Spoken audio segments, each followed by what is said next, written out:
Ok, déjenme poner la pantalla.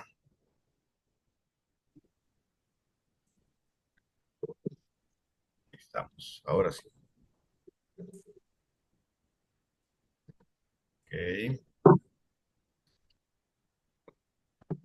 muy bien. Ok. Bueno, quedamos aquí un vistazo general al contexto. Hablamos de las ovejas perdidas de la casa de Israel, a quienes Yeshua vino, Mateo 15:24, el hijo pródigo que vuelve a casa. Dijimos que ese es Efraín. Y la gran pregunta que hicimos es dónde está Efraín en este momento, esparcido por las naciones. También un dato importante es que este Efraín traerá el juicio sobre Babilonia, según Jeremías 50 del 4 al 10. ¿Ok? Son la descendencia de Abraham, que será como la arena del mar, como la arena del mar. ¿Ok? Y un medio para cumplir la promesa de Abraham. ¿Ok? Promesas que el Eterno le dio a Abraham. Génesis 26, 4 y 5. Dice, multiplicaré tu descendencia como las estrellas del cielo y daré a tu descendencia todas estas tierras. Y todas las naciones de la tierra serán benditas en tu simiente. Por cuanto oyó Abraham mi voz y guardó mi precepto, mis mandamientos, mis estatutos y mis leyes. Aquí hago yo la gran pregunta. ¿Qué guardó Abraham? Abraham guardó Torah. Dice, guardó mis preceptos, mis mandamientos, mis estatutos, mis leyes. Eso es Torah. Estos cuatro conceptos no son lo mismo. ¿Ok? Entonces, si Abraham, que Pablo dice que es el padre de la fe, y muchos reconocen en ese sentido la paternidad de Abraham, entonces, ¿por qué no hacen lo que Abraham hizo? Guardar Torah.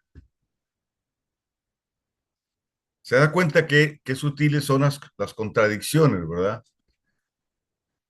Ok, Génesis 28, 13 al 15 dice, he aquí Elohim estaba en lo alto de ella, el cual dijo, yo soy Adoshem, el Elohim, el Todopoderoso de Abraham, tu padre, y el Elohim de Isaac. La tierra en que estás acostado te la daré a ti y a tu descendencia. Será tu descendencia como el polvo de la tierra. Ok, a Abraham le dijo, y tu descendencia será como la arena del mar. Y ahora aquí dice, le dice a Jacob, y tu descendencia como el polvo de la tierra, será tu descendencia como el polvo de la tierra, y te extenderás al occidente, al oriente, al norte, al sur, y todas las familias de la tierra serán benditas en ti y en tu simiente. He aquí yo estoy contigo y te guardaré por donde quiera que fueres y volveré a traerte a estas tierras porque no te dejaré hasta que haya hecho lo que te he dicho. No te dejaré hasta que haya hecho lo que te he dicho. Wow. Eso quiere decir que hasta que estas profecías no se cumplan, el Eterno no nos dejará. ¿Ok? Y vuelve a recalcar, ¿verdad? El hecho de que te extenderás al occidente, al oriente, al norte, al sur y toda la familia de la tierra, ¿ok? Serán benditas. Quiere decir entonces que Efraín es el agente de Dios, ¿verdad? Para traer a cumplimiento esta palabra profética. Por tanto, en el regreso de Efraín a casa, que es una multitud, y más adelante lo vamos a ver, vienen los gentiles. Y ya también vamos a ver eso. Oseas 1:10 dice, pero el número de los hijos de Israel será como la arena del mar, que no se puede medir ni contar.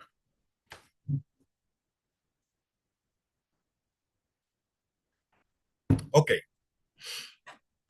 vamos a hablar ahora del desposorio del Eterno con Israel. Lo mencionamos hace unas clases atrás, ¿verdad?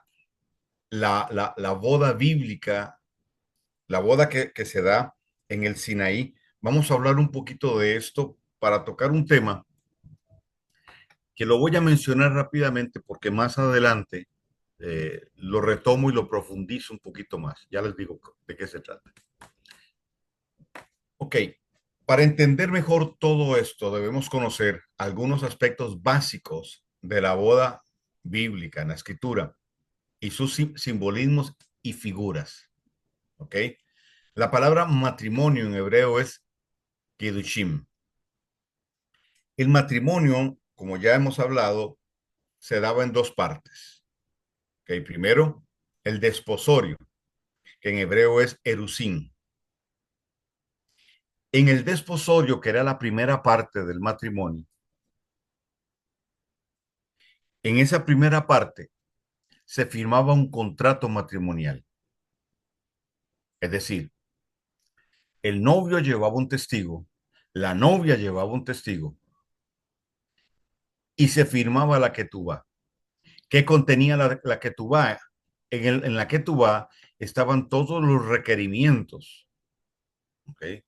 Y las demandas para los contrayentes. ¿Okay? Eran cláusulas que debían ser cumplidas por las dos partes. En el contexto antiguo, entre la firma de la ketubá y la segunda parte, que es la consumación del matrimonio, que se llama nisuim, normalmente pasaba alrededor de un año. Entonces, durante ese periodo, en un momento de la historia de Israel, si el hombre encontraba algo indecoroso en la mujer, le podía dar carta de divorcio. La carta de divorcio en hebreo es get. ¿Ok? Y en otro sentido, de igual manera, las mujeres lo podían hacer con los hombres. Digo en un momento, porque en un momento determinado solo los hombres podían dar carta de divorcio. Luego eso fue regulado y se estableció una equidad en ese sentido. Pero entonces, ese año era un año no solo de preparativo, sino un año de prueba, un tiempo de prueba. Por un lado, preparativos porque como ya lo mencioné, la novia, creo que sí lo mencioné, la novia que estaba en la casa de sus padres se preparaba. ¿Cómo? Se hacía baños de aceite y se le ponía un poquito de mirra al aceite y tomaba porciones. ¿Eso para qué? Para exfoliar la piel, para sacar de la piel toxinas y todo esto. ¿Ok? Normalmente eso se daba en la primera mitad de ese año. La segunda parte, ella eh, entraba en baños de perfume. Ese perfume se lo daba el padre del novio. ¿Ok? Aquí tengo que ir un poco rápido porque merecería sería unas 4 clases, ¿verdad? Solo para esto, porque tiene muchísimos detalles. Pero lo que sí voy a ir un poco rápido, es que ese perfume lo daba el padre del novio a la novia. Ahora, en la tradición antigua, era el padre del novio el que escogía la novia para su hijo. Recuerden lo que hizo Abraham. Mandó a Eliezer a buscarle una novia, una esposa, perdón, para Isaac. No se busca novia, se busca esposa. Una esposa para Isaac. ¿Ok? Entonces, la boda natural es una representación de esta boda con el Eterno. Entonces, el Padre, nuestro Padre Eterno, es el que escoge a través de su espíritu la novia para Yeshua. Es quien también la prepara o provee para la preparación de la novia. Joel 2:28 dice, y derramaré de mi espíritu sobre toda carne, y vuestros hijos y vuestras hijas profetizarán, hablando de quiénes, del remanente, y los jóvenes tendrán sueños, y los ancianos tendrán sueños, los jóvenes tendrán visiones, etcétera. Y derramaré de mi espíritu sobre toda carne. Esta profecía se cumplió en Hechos 2. La palabra derramar es libar. Normalmente, quien libaba era el hombre hacia Dios, ¿ok? Se libaba agua, se libaba vino y también se hacían libaciones de aceite. Y la más cara era la libación de perfume, como la mujer con el vaso de alabastro de nardo puro. Fue una libación. ¿Qué es una libación? Es una expresión de adoración. Es un desperdicio para el hombre, pero una ofrenda que es recibida, es dada, entregada y aprovechada solo por el Padre Eterno. Pero en Joel lo que nos está diciendo es que es el Padre quien se liba. La traducción del hebreo sería, y yo me libaré. ¿A través de qué? A través del Espíritu de Dios, a través del Ruach HaKodesh. Entonces, el Ruach HaKodesh es la fragancia del Padre, es el perfume del Padre para ataviar a la novia. La unción que llamamos, la unción es como el buen perfume del perfumista. Está compuesta por 12 fragancias. Eso sería otra enseñanza, como el buen perfume. ¿Por qué? Porque sí, la unción es una, pero tiene 12 manifestaciones. Hay unción, y todo eso está en la escritura. Hay unción de gloria, hay unción de poder, hay unción de perdón y arrepentimiento, porque en el ser humano, en la naturaleza caída, no está la capacidad de arrepentimiento y de perdón. Es una gracia especial a través de la unción que nos es otorgada, obviamente a través de una actitud. Hay unción de poder, etcétera. Son 12 manifestaciones como si fueran 12 perfumes para 12 fragancias o 12 esencias para formar un solo perfume. Y esa unción es la unción de Yeshua. Yeshua es el ungido.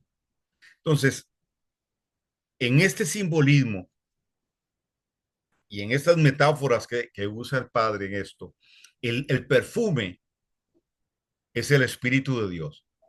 Entonces, la llenura del Espíritu que inicia en Hechos 2 es el proceso del Padre Eterno para ataviar a la novia de su Hijo, para prepararla,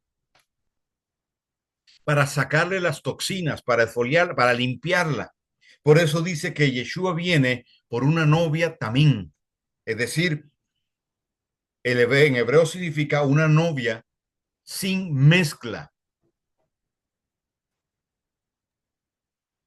Sí, las traducciones Reina Valera y otras dicen sin mancha y sin arruga, pero por favor, eso no tiene sentido.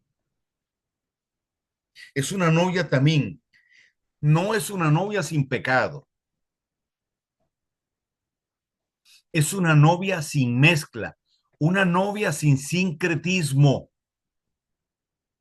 Y ese es el proceso en el que estamos. ¿Ok? De tal manera que el Padre entrega el perfume, su espíritu, para que ataviar a la novia y prepararla para el hijo, para su hijo. ¿Ok?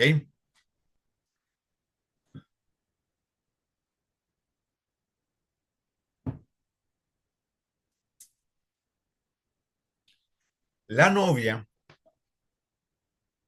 se preparaba durante esos meses y el novio se quedaba en la casa de su padre y dentro de los preparativos, él preparaba el aposento donde pasaría la noche de boda, o sea, la consumación, el nisuim, la culminación, la luna de miel con su novia. Pero además de eso, prepararía el lugar para los invitados a la boda.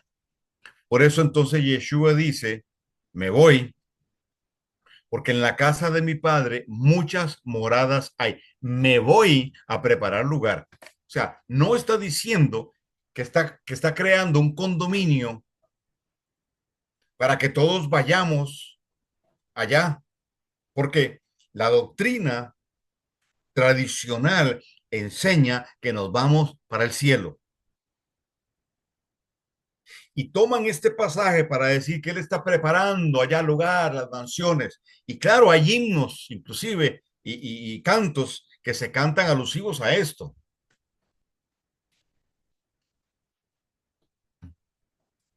¿verdad? Canciones como allá en el cielo, allá en el cielo, allá en el cielo. Y otras más, como la que le gustaba a mi abuelita. Y no lo digo en tono de burla, en tono de burla, jamás. Mi abuelita le gustaba mucho una que decía más allá del sol. Yo tengo un hogar, hogar, dulce hogar, más allá del sol. Ok, pero realmente la escritura en ningún lugar dice que nos vamos a vivir allá. Lo que sí dice es que en la casa de mi padre, es decir, allá en un espacio, está preparado todo, la mesa, el lugar para los invitados, para la boda del Cordero. Pero después de la boda del Cordero, descenderemos con Yeshua. Ok, bueno. Eso más o menos como para darles una idea de ese contexto tan hermoso, ¿verdad? Y cómo la boda, cómo el Señor establece la boda natural para darnos símbolos, metáforas y proféticamente, ¿verdad? Darnos pautas de lo que será, de lo que serán las bodas del Cordero y de lo que es el proceso en el que estamos. Entonces, proféticamente, de Pentecostés, Shavuot, del libro de los Hechos, hasta Yom Teruah, que es el levantamiento de la novia, de la Calá. Todo ese periodo, proféticamente hablando, es una preparación para, es decir, lo que el Espíritu de Dios está haciendo es preparando el camino para que este proceso termine en una jupá. Voy a decirlo de otra manera, en un altar, para celebrar las bodas del Cordero. ¿Me explico bien? Entonces, el concepto o la idea de eliminar pecado, porque el que peca es descalificado, es un concepto condenatorio del pentecostalismo, porque para el pecado hay provisión. Es decir, el pecado no nos descalifica para ser parte de la novia. Y voy a decir esto y voy a recalcarlo bien para que no se me malentienda. Para el pecado hay justificación. La sangre de Yeshua ya fue derramada. Abogado tenemos para con Dios, Yeshua. Si confesamos, ahí está, nuestros pecados, Él es fiel y justo para perdonarnos. Un adorador no vive para pecar, pero si pecare, hay provisión. El gran tema central aquí es que no haya mezcla. Ese es el punto. El trabajo de purificación, sí, tiene que ver con los procesos de nuestra vida, tocar las áreas débiles, etcétera, pero también y sobre todo que no haya mezcla, que no haya sincretismo.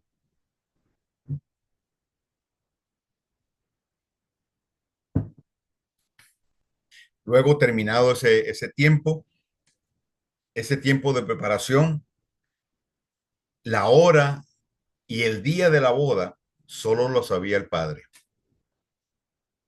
Entonces, cuando Yeshua dice en Mateo 24, en respuesta a la pregunta que le hacen los discípulos, él dice, el día ni la hora nadie lo sabe, solo el Padre Eterno en su sola potestad. Otra vez ahí está la figura de la boda. Solo el Padre sabía la hora de la boda y llegado el momento le decía al novio. Por eso las vírgenes tenían que estar listas. ¿Por qué? Porque no, el padre le daba el aviso al novio. Entonces el novio de noche salía por la calle con una especie de procesión para anunciando que el día de la boda había llegado. Como era de noche, entonces las vírgenes tenían que estar listas, tenían que estar preparadas, tenían que tener aceite en sus lámparas.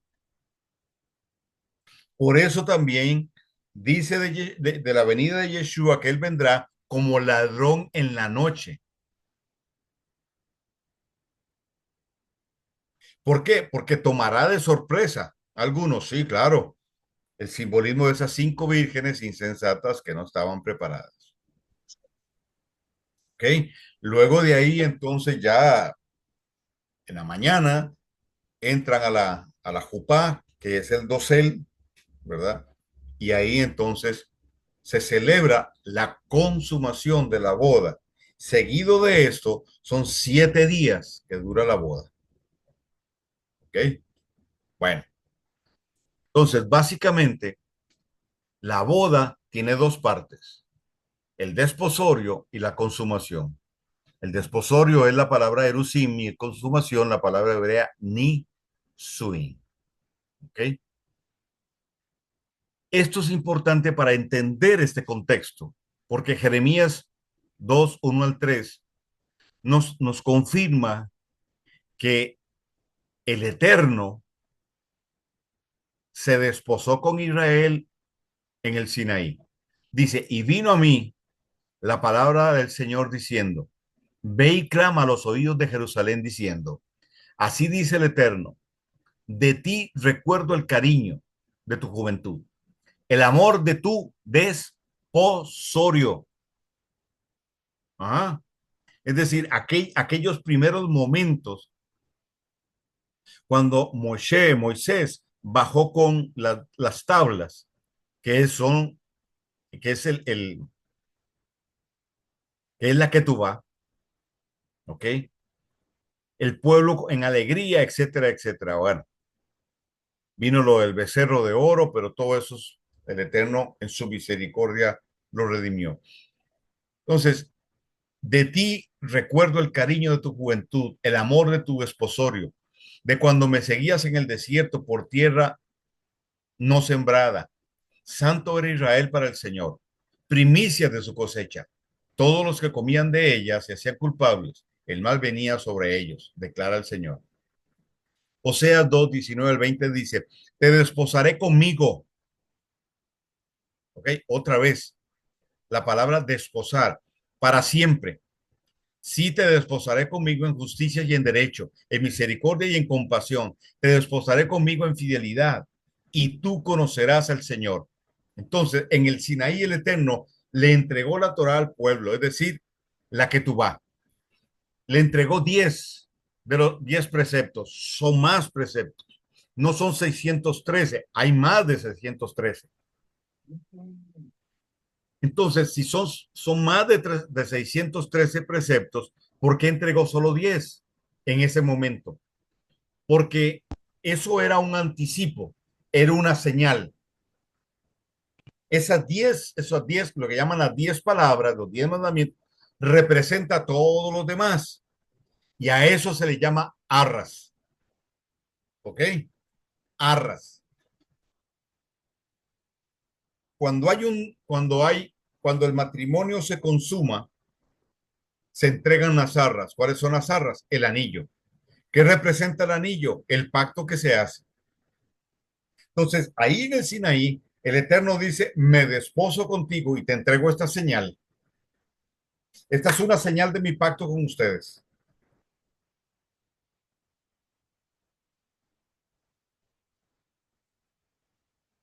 Entonces, el Eterno le entrega a Israel la casa de Jacob, la que tú vas, es decir, la Torah, un contrato matrimonial. Entonces, cuando se desecha la Torah porque se dice que es la ley y que ya no estamos bajo la ley, lo que estamos, o sea, para mí se ignora un contexto que es vital. Entonces, la Torá en la que tú vas, es el contrato matrimonial, se establece un pacto Y aunque era la primera etapa del matrimonio, es decir, el desposorio, era vinculante y para separarse se debía dar carta de divorcio. Es decir, el matrimonio sin consumar, sin la segunda parte, sin el nisuin, podía disolverse, pero para disolverse tenía que entregarse un get, una carta de divorcio y ponerla, en el caso, digamos, si fuera el hombre, hacer la carta y dársela y ponérsela en las manos a la mujer y obviamente notificar a las autoridades. Esto, si el novio encontraba cosas indebidas, indecorosas en ella. De la misma manera lo podía hacer la mujer. Entonces, caminar en la Torá es caminar en las cláusulas del contrato matrimonial, es cumplir con los requisitos, con las demandas que se establecen para la novia. Y lo rico y lo hermoso de esto es que Yeshua es la Torá viviente. Él es el árbol de la vida, como lo dice Proverbios 3:18. Ahora, por el pecado de Efraín, relacionado con no cumplir el contrato matrimonial, el Eterno le da carta de divorcio. Jeremías 3:8 dice que yo lo había visto, que por todas estas causas en las cuales fornicó la rebelde Israel. ¿Sí? ¿Cuál fue el pecado de Efraín o la casa de Israel? Fornicación. Yo la envié y le di carta de repudio o de divorcio, es lo mismo. ¿Qué le dio el Eterno a Efraín? Carta de repudio, carta de divorcio. ¿Por qué? Porque el Eterno condenaba en la Ketubá, en la Torah, la idolatría. Y Efraín cayó en ese pecado. Jeroboam, que fue el líder del reino del norte, de la casa de Efraín, recuerden que estableció un sacerdocio falso, un sacerdocio que no era genuino, cambió la fecha de la festividad de Sukkot, y al final, al asimilarlo los asirios, terminaron adorando los dioses falsos. Por ser su conducta indecorosa y transgredir la Torah, el Eterno le da carta de divorcio. Él usa ese término.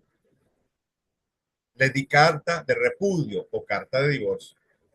Y no hubo temor de la rebelde Judá, su hermana, sino que también fue ella y fornicó. ¿Okay? La jurisprudencia de esto, escrituralmente hablando, está en Deuteronomio 24 del 1 al 4. Ahora, ponga atención a esto. El apóstol Pablo, conocedor de este contexto, dice algo que, o escribe algo que para mí es extraordinario. Primero, porque es una carta que le envía a los romanos. Y necesitamos analizar primero el contexto histórico y geográfico para poder entender lo que el Padre nos quiso decir. Necesitamos conocer el contexto histórico ancestral o lejano. Es vital para poder entonces extraer de este texto algo hermoso. Dice, o ignoráis, hermanos, hablo con los que saben la ley, es decir, la Torah. Ojo, el énfasis que hace Pablo, o ignoráis, hermanos, hablo con los que saben Torah, los que saben la ley, que la Torah solamente se enseñorea del hombre, el, perdón, que la ley solamente se enseñorea del hombre entre tanto que vive. La ley se enseñorea del hombre en tanto él vive. Ahora vea cómo cambia Pablo. Porque la mujer que está sujeta a marido, mientras el marido vive, está obligada a la ley. ¿A cuál ley? A la ley del matrimonio. Aquí no está hablando de la Torá. ¿Okay? Me devuelvo. Pablo dice, o ignoráis, hermanos, hablando con los que saben la ley, la Torá en general, que la ley solamente se enseñorea del hombre entre tanto que vive, porque la mujer que está sujeta al marido, mientras el marido vive, está obligada a la ley. ¿A cuál ley? Ya no es la Torá, sino una ley específica, la del matrimonio. Mas muerto el marido, ella es libre de la ley del marido. Está claro, ¿verdad?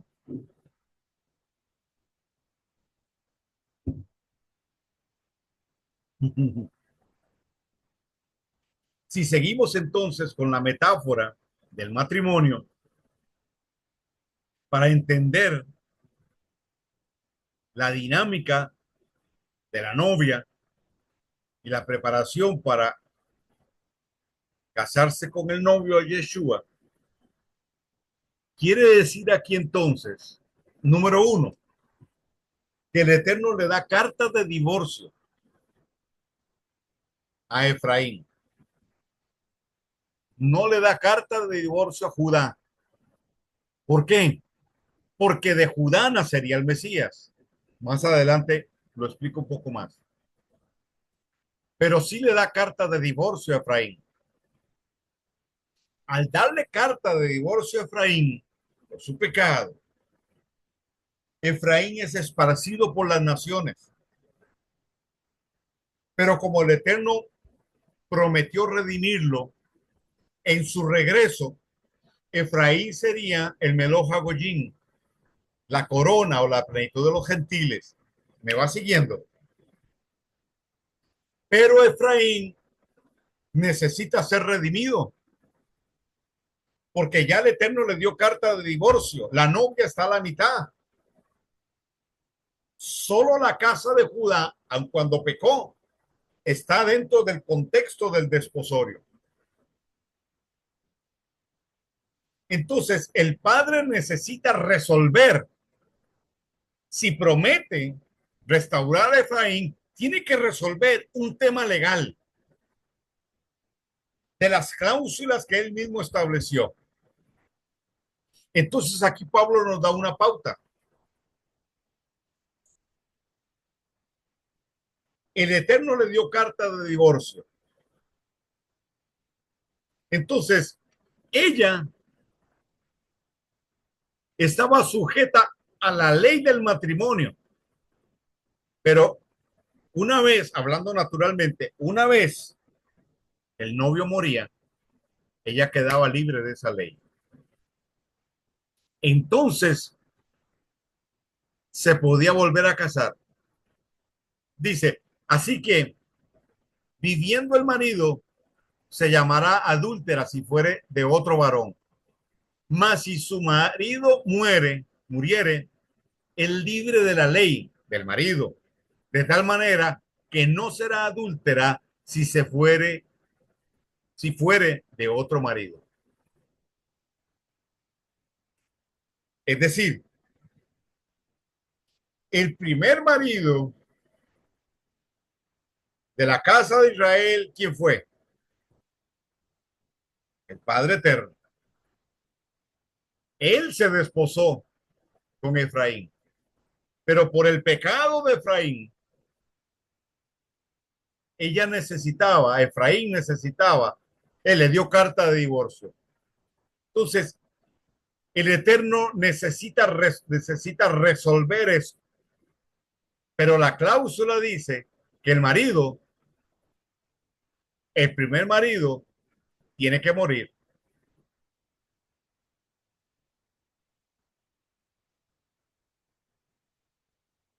Entonces, aplicado a Efraín, el Padre Eterno no podía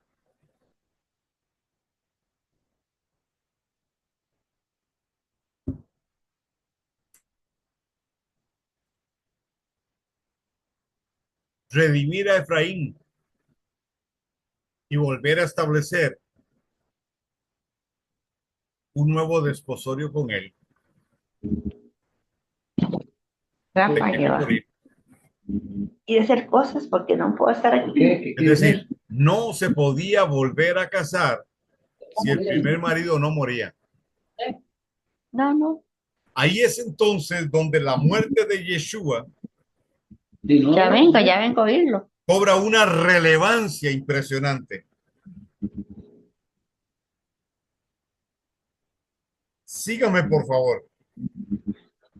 Esto yo lo voy a explicar más a profundidad un poco más adelante.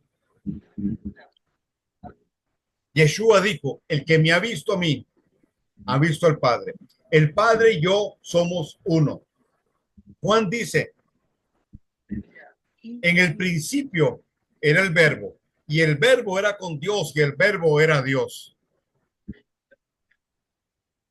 Ajá. Pero él tabernaculizó, es decir, hizo morada en medio de nosotros. ¿Me sigue? Entonces, la muerte de Yeshua,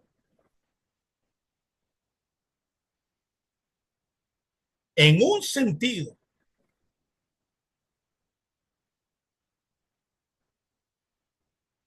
en representación del Padre Eterno, esa muerte libera a Efraín de la ley del marido.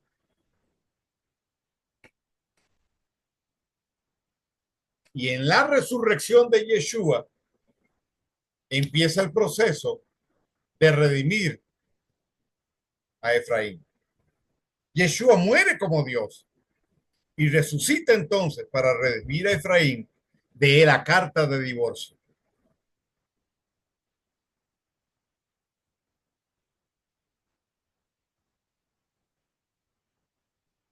Porque la condición de Efraín nos permite entender por qué el padre le da carta de divorcio. Por la división en los dos reinos y la actitud de Efraín, el Eterno tuvo que dar carta de divorcio y su propia sentencia en la Torá, Deuteronomio 24, impide se puedan unir nuevamente. El pecado de Efraín y Judá los separa, ¿ok? Pero en Yeshua se restauran las dos casas para hacer un solo rebaño. Es decir, la novia vuelve a casa. La redención de Efraín por la muerte de Yeshua como Dios redime a Efraín y le da la oportunidad de volver a ser novia, es decir, de entrar ahora en el desposorio. ¿Cuándo se da esto? En el libro de los Hechos, el día de Hechos 2, el día de Shavuot, que es la fiesta de la Torá, es la entrega de la Ketubá. Ahí se renueva el pacto con Efraín. Y a partir de ahí empieza el tiempo de los gentiles. Pero Efraín vuelve a casa y con Efraín los gentiles. La novia está volviendo a casa, está siendo restaurada, porque la casa de Judá no le dio carta de divorcio, pero igual tiene que ser redimida por Yeshua.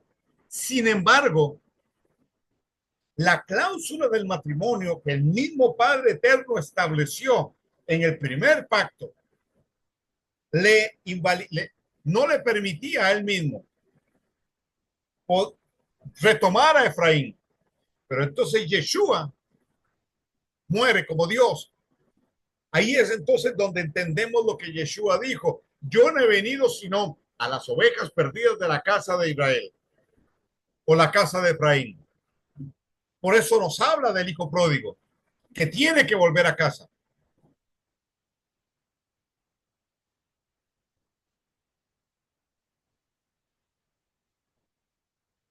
El cristianismo romano en un grado es producto del resentimiento del reino del norte sobre el reino del sur. Ojo a esto que le voy a decir. El antijudaísmo nace en medio de ellos. ¿De quién? Del cristianismo romano. La religión que creó Constantino, básicamente. Hay un sentimiento, una aversión, un rechazo y hasta un odio en contra de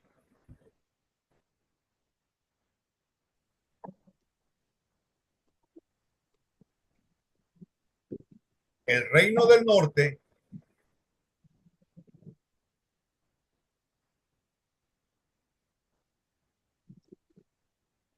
Perdón, es el producto del resentimiento del reino del norte sobre el reino del sur.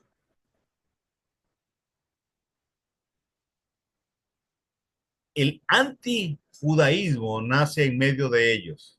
Es decir, una mirada cuidadosa a los hechos que sucedieron después de que Jeroboam se apartó de la casa de David nos muestran que los efraínitas se llenaron de envidia contra Judá y un espíritu anti-Judá se apoderó de sus mentes y corazones de tal manera que nada de lo que se pareciera a lo que hacían los de Judá era bien recibido o aprobado.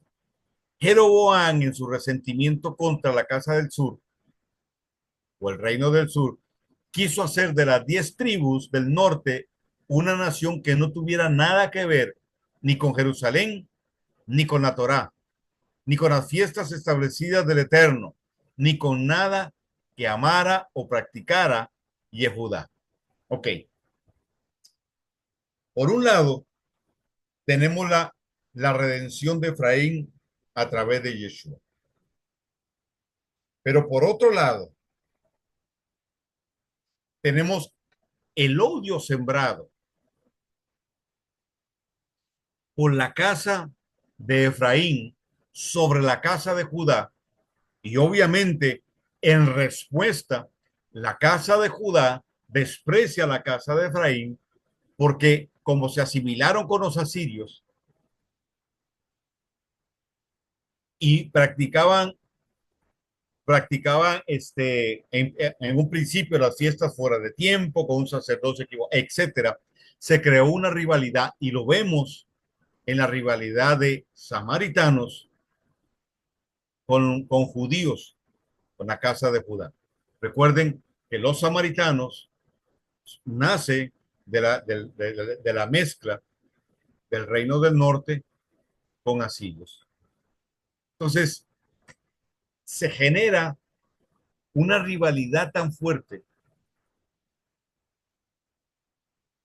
que eso trasciende al cristianismo romano. De ahí entonces nace lo que algunos llaman hoy el antijudaísmo. Este comentario de Eddie Chumney es muy importante. Es muy importante, ¿por qué? Porque la casa de Judá hoy no acepta o resiste, tal vez sería mejor la palabra, el regreso de las 10 tribus.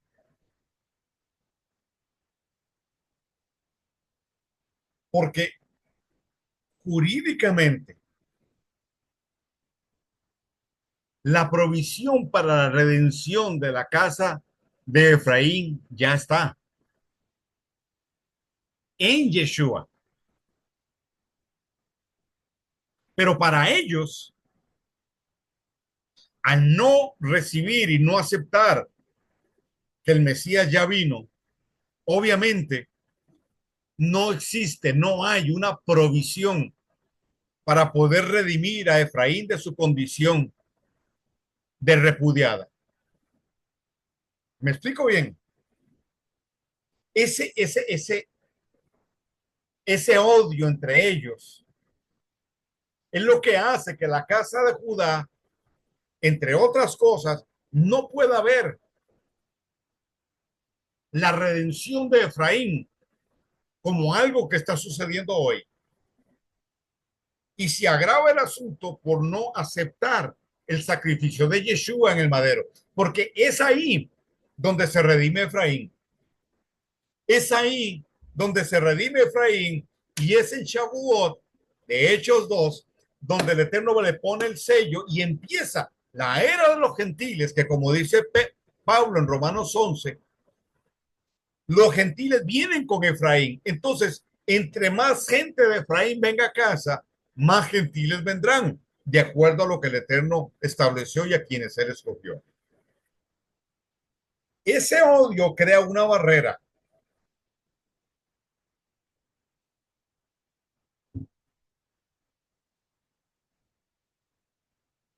Entonces, el Eterno mismo establece la Torá y por lo establecido, lo legislado por él no puede redimir a Efraín porque le dio carta de divorcio.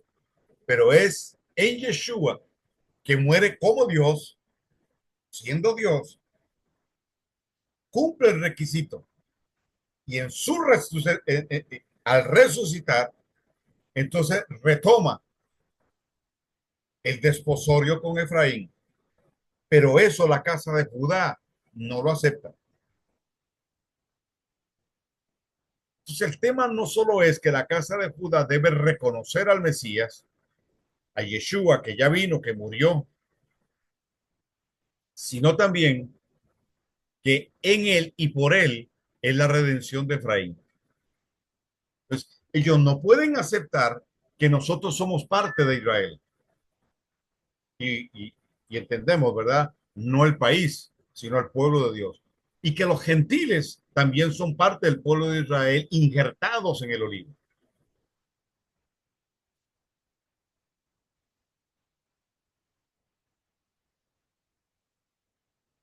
¿Okay?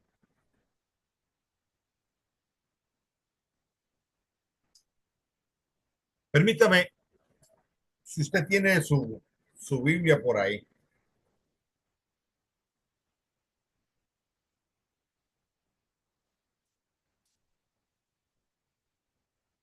quiero que leamos Romanos 11.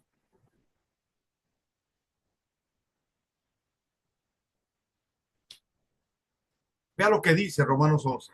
A partir del verso 11 dice, digo pues, ¿han tropezado los de Israel para que cayesen? En ninguna manera, pero por su transgresión vino la salvación a los gentiles. Esto está hablando de la casa de Efraín, no de Israel el pueblo. No está hablando de la casa de Jacob.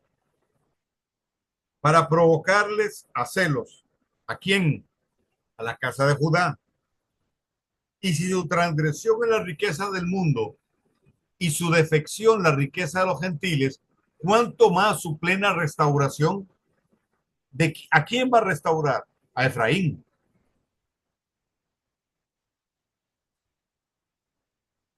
Dice, y si su transgresión es la riqueza del mundo, ¿la transgresión de quién? De Efraín. Efraín pecó, el Eterno le dio carta de divorcio y la esparció por las naciones. Pero lo esparce por las naciones, pero habla de su restauración. Dice, y su defección, la riqueza de los gentiles. ¿Cuánto más su plena restauración, es decir, nuestra restauración? Porque a vosotros hablo, gentiles, por cuanto yo soy apóstol a los gentiles, honro mi ministerio. Por si en alguna manera pueda provocar a celos a los de mi sangre. ¿A quién? A la casa de Judá. Y hacer salvos a algunos de ellos. Porque si su exclusión, la palabra exclusión en griego es apolobé, que es repudio. Entonces, si su expulsión, es decir, el haberle dado carta de repudio, es la reconciliación del mundo, ¿qué será su admisión sino vida de entre los muertos? Si las primicias son santas, también lo es la masa restante. Y si la raíz es santa, también lo son las ramas. Pues si algunas de las ramas fueron desgajadas y tú, siendo olivo silvestre, está hablando de los gentiles, han sido injertados en lugar de ellos, en lugar de ellos. Esto es una mala traducción.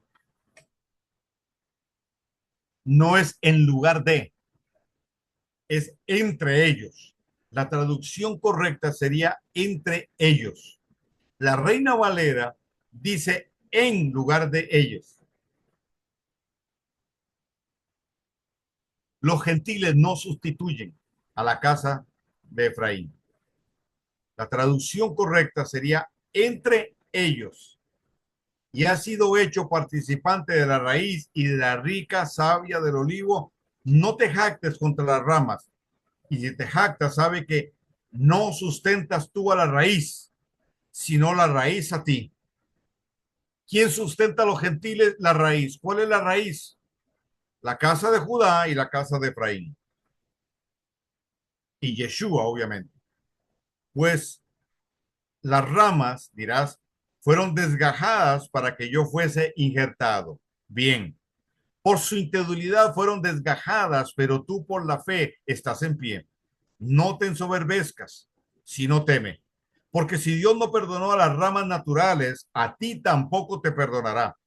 Mira pues la bondad y la severidad de Dios, la severidad ciertamente para con los que cayeron, pero la bondad para contigo si permaneces en esa bondad, pues de otra manera tú también serás cortado. Y aún ellos, si no permanecieren en incredulidad, serán reinsertados, pues poderoso es Dios para volverlos a insertar.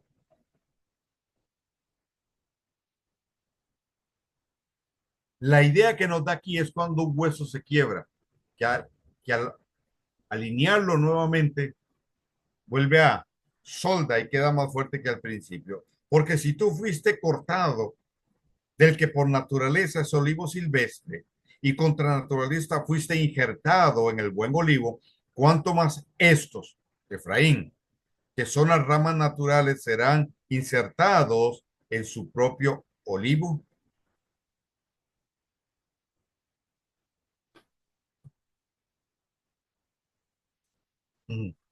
¿Quedó claro?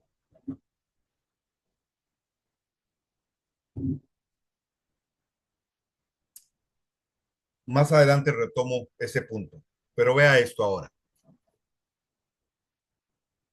La sentencia en los nombres de los hijos del profeta Oseas. Esto es importantísimo, el simbolismo que hay ahí en el libro de Oseas.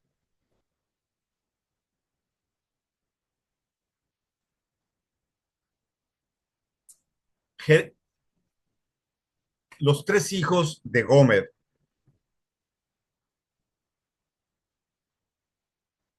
en el libro de Oseas. Recuerden que el Eterno mandó a Oseas a casarse con una prostituta. De ella nacieron tres hijos y hay un simbolismo hermoso y un significado en esos tres nombres que nos da una pauta clave para la restauración de Efraín. Jeremías 3, 6, 8 dice, me dijo el Señor en días del rey Josías, ¿has visto lo que ha hecho la rebelde Israel, la casa de Judá, Israel, la casa de Israel, la casa de Efraín? Ella va sobre todo monte alto y debajo de todo árbol frondoso, y allí fornica. Ella vio que por haber fornicado fue infiel a los términos del pacto del matrimonio de la Torá en el monte Sinaí. La rebelde Israel, la casa de Israel, yo le había dado carta de repudio. ¿Ok?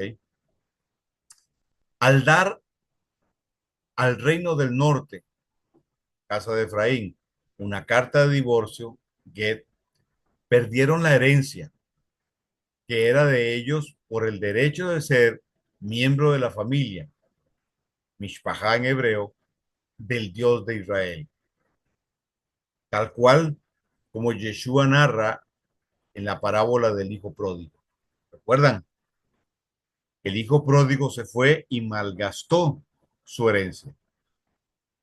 el Dios de Israel declaró que no serían su pueblo y que él no tendría misericordia de ellos. Por lo tanto, fueron cortados.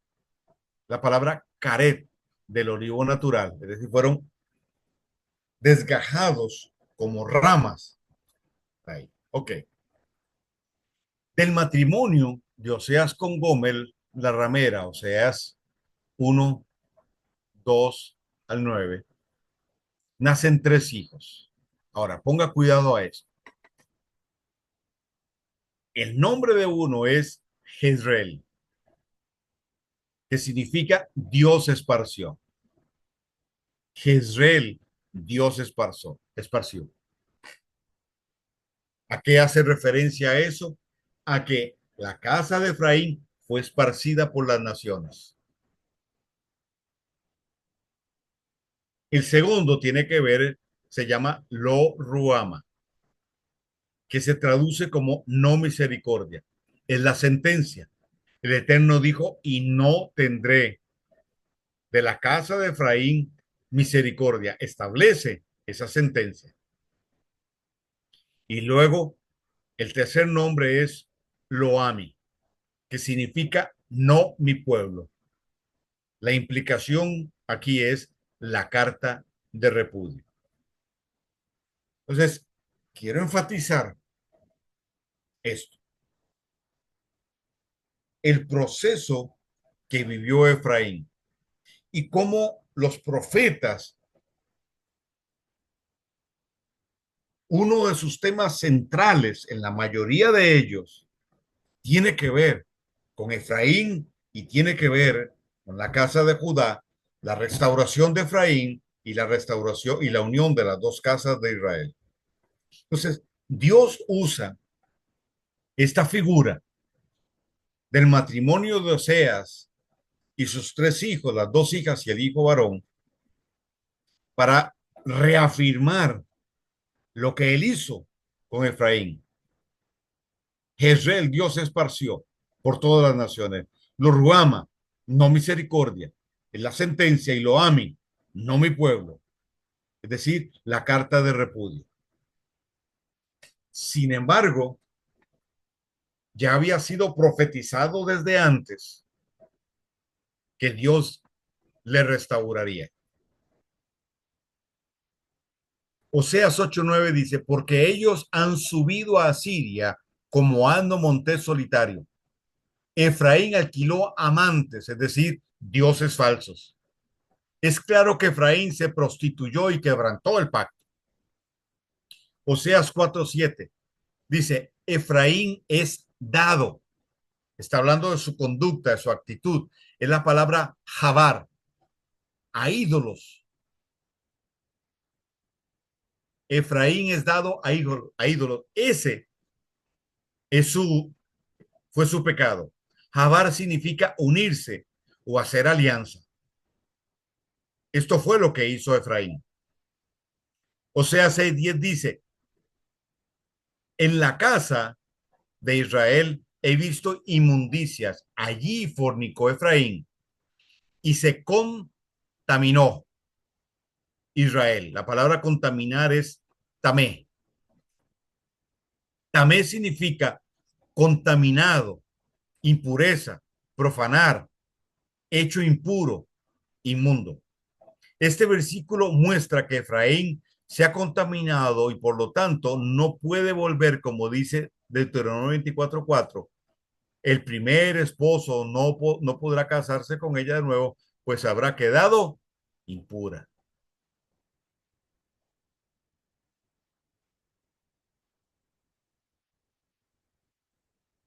Ok. ¿Por qué no se divorció el Eterno del reino del sur, es decir, la casa de Judá? Por infidelidad a él. No lo hizo, como ya lo mencioné, por amor a David y la ciudad de Jerusalén. En Primera de Reyes 11:34 al 16 dice, pero no quitaré nada del reino de sus manos, sino que lo retendré por rey todos los días de su vida, por amor a David mi siervo. el cual yo elegí, el cual yo escogí, y que guardó mis mandamientos y mis estatutos, para que mi siervo David,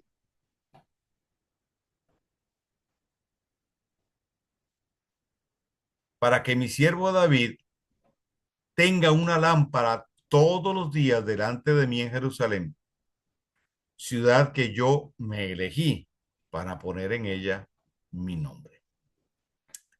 Entonces, ¿por qué el Eterno no le da carta de divorcio a la casa de Judá?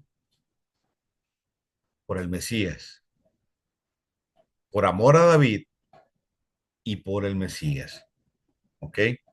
Isaías 7:8 dice, porque la cabeza de Siria es Damasco y la cabeza de Damasco, Resín. Y dentro de 65 años, Efraín será quebrantado hasta dejar de ser pueblo. Esa es la profecía sobre ellos que ya se cumplió, obviamente. ¿Por qué? Porque no hubo arrepentimiento de Efraín y el divorcio se dio. Ahora, Dios promete restaurar a Efraín. Sí, Romanos 11:12, ya lo leímos. Digo entonces, ¿acaso tropezaron para caer? De ningún modo.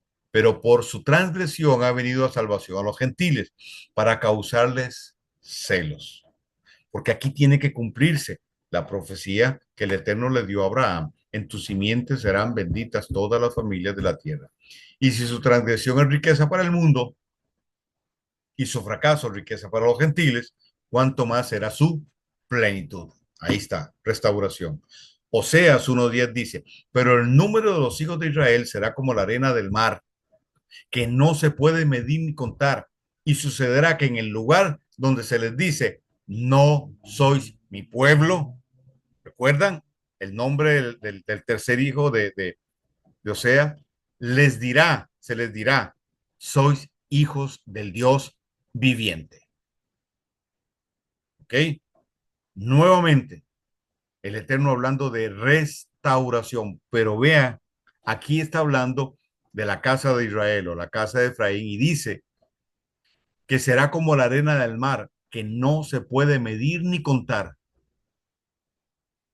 Esta promesa se extiende también a Efraín de forma muy particular. En Romanos 9:23-26, el apóstol Pablo lo dice de esta manera. Y para hacer notorias las riquezas de su gloria, las mostró para con los vasos de misericordia, es decir, los que aceptarán al Mesías Yeshua, que él preparó de antemano para gloria, a los cuales también ha llamado, esto es, a nosotros, no solo los judíos, sino también de los gentiles, los de la casa de Israel y las naciones en las que previamente se asimilaron dentro de la cultura gentil. Como también en Oseas dice, llamé pueblo mío al que no era mi pueblo, y a la no amada, amada. Oseas 2:23. Y a la no amada, amada. Y en lugar donde se les dijo, vosotros no sois pueblo mío, allí serán llamados hijos del Dios viviente. Oseas 1:10. Lo último es una mención directa a Efraín. Miqueas 2:12 dice, de cierto te juntaré todo, oh Jacob, recogeré ciertamente el resto de Israel, Efraín, y los reuniré como ovejas de Bosra, como rebaño en medio de su aprisco. Harán estruendo por la multitud de hombres. ¿Ok? Aquí tenemos una mención muy clara a Efraín. Ahora, vea lo que Pedro dice de Efraín. Vosotros también, como piedras vivas, sed edificados como casa espiritual y sacerdocio santo para ofrecer sacrificios espirituales aceptables a Dios por medio de Yeshua, por lo cual también contiene la escritura. He aquí pongo en Sión la principal piedra del ángulo, escogida, preciosa, y el que creyese en él no será avergonzado. Isaías 28:16 está hablando de Yeshua. Mas vosotros sois linaje escogido. Esto está en Deuteronomio 7:6. Real sacerdocio, nación santa, pueblo adquirido por Dios. Éxodo 19, 5 al 6 lo menciona. Vosotros que en otro tiempo no erais pueblo, lo ami. ¿Recuerdan? El nombre de la hija de Oseas, Oseas 1:9. Pero ahora sois pueblo de Dios, Oseas 1:10. Que en otro tiempo no habías alcanzado misericordia, lo Ruhama, el otro nombre de la otra hija de Oseas 1:6. Pero ahora habéis alcanzado misericordia, esto a través del Mesías, ¿verdad? Yeshua, de la simiente de David. Pedro entonces le escribe a las dos casas y en este pasaje está claro que se dirige a Efraín. Entonces, ¿cómo poder restaurar el pacto con Efraín sin reanudar el matrimonio? ¿Cómo se puede hablar de las bodas del Cordero si la novia no está completa? Pues el Eterno redime a Efraín. Y aquí Pedro, que dirige sus epístolas a las dos casas de Israel, versículo 1 del capítulo 1 de Primera de Pedro. Nelson, por favor, no me raye la pantalla. Gracias.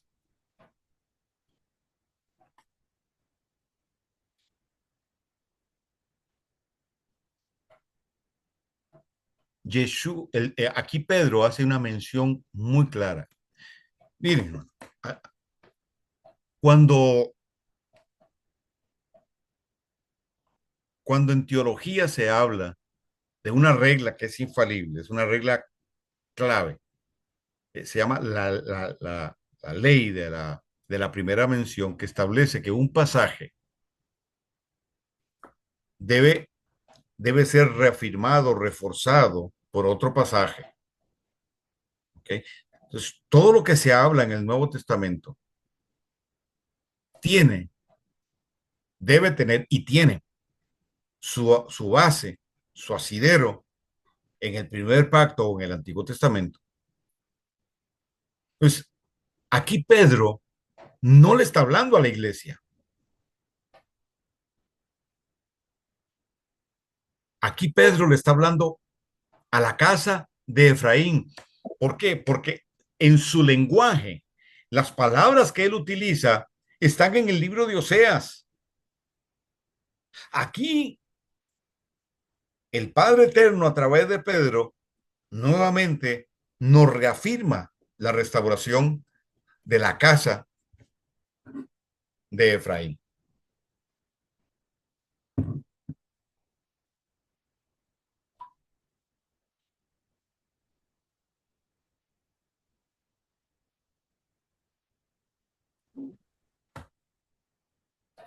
Ok, vamos a quedar aquí.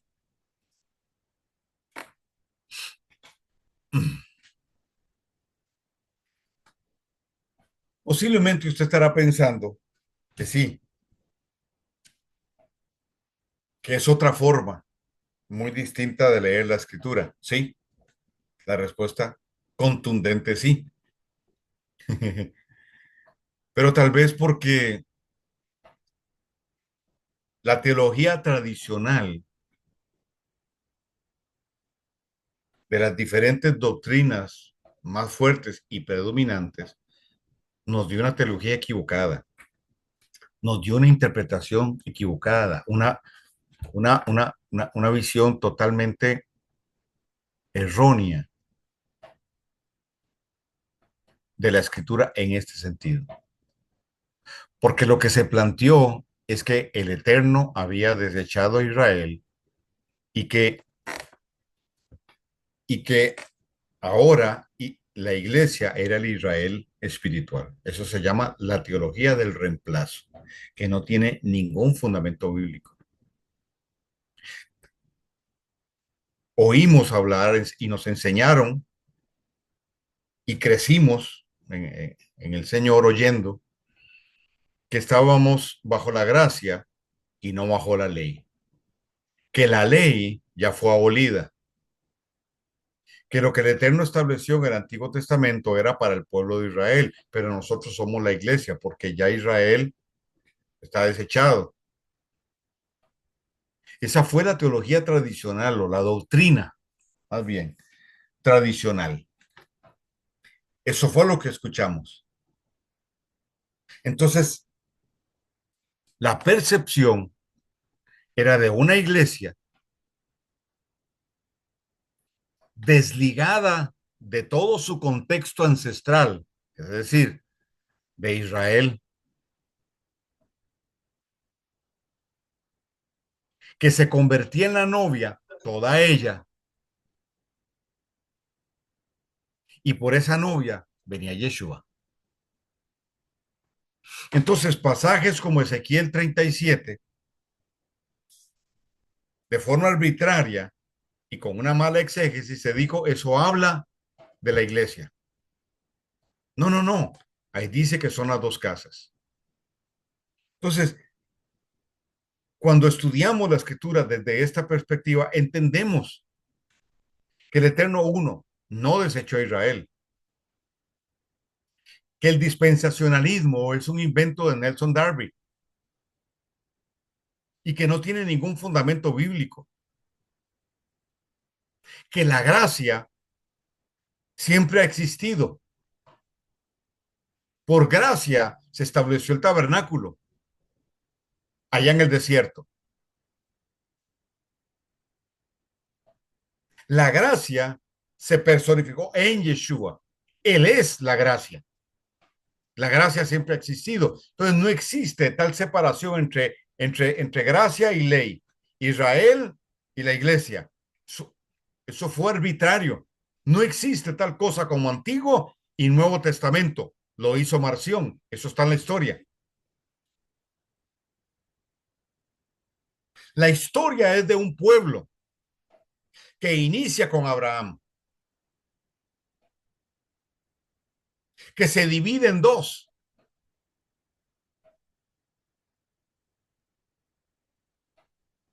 que uno es deportado a Babilonia, Judá, y el otro es asimilado por Asiria y luego esparcido a las naciones. Que en el Sinaí se establece un pacto matrimonial, un desposorio, que por el pecado de Efraín, el Eterno le da carta de divorcio y lo esparce por las naciones, pero promete restaurarlo y traerlo a casa. ¿Por qué? Porque desde la perspectiva escritural y del Padre Eterno, las dos casas tienen que volver a unirse, pero falta un elemento, los gentiles. Entonces el Eterno esparce a Efraín y bajo su promesa vigente, bajo las profecías vigentes, mantiene el ADN y llama al regreso a Efraín. Ahora en Yeshua, Efraín vuelve a casa y trae a los gentiles, redimiendo la condición del divorcio, de la carta de divorcio a través de la muerte de Yeshua. Entonces, hoy estamos en el proceso de completar la novia, de que a Judá se le revele, que los gentiles sean redimidos y que Efraín regrese a casa.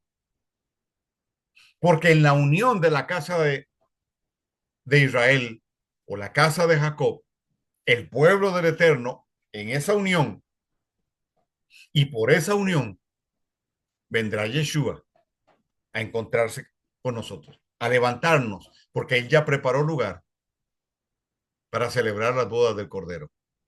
Entonces, todo este proceso es el camino, es la procesión que nos va a llevar a un altar, al altar de una boda. Hay una mesa servida, hay un dosel ya preparado. El novio está más que dispuesto, anhelando encontrarse con nosotros. Y el libro de Apocalipsis dice, y el espíritu y la novia dicen, ven Señor. El encuentro es inminente. Y todo esto que estamos enseñando es una prueba de que estamos cerca. Porque esto es parte de la preparación de la novia para romper con todo el sincretismo, con la mentira, con el engaño, con la distorsión de la verdad que estratégicamente Babilonia introdujo.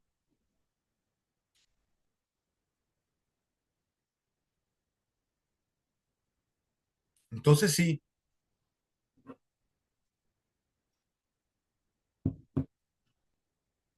cuando la séptima trompeta suene, el séptimo shofar, se abrirán los cielos, se abrirán la puerta del templo y los muertos en Yeshua resucitarán. Y juntamente con los que están vivos en Yeshua ascenderemos, la novia. Y Apocalipsis dice que la novia es la que ha guardado Torah. El que persevere hasta el fin, dice, será salvo. Perseverar es guardar la Torah. Eso es perseverar. El que guarda Torah es la novia. Y los demás, los invitados.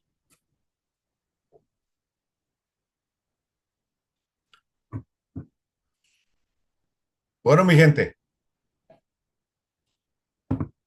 concluimos aquí la tercera parte de este estudio en 15 días. Un abrazo para todos. Los bendigo. Ok. Gracias por estar. Y bueno, si tienen preguntas, ya saben. Nada más me escriben y con gusto les responderemos.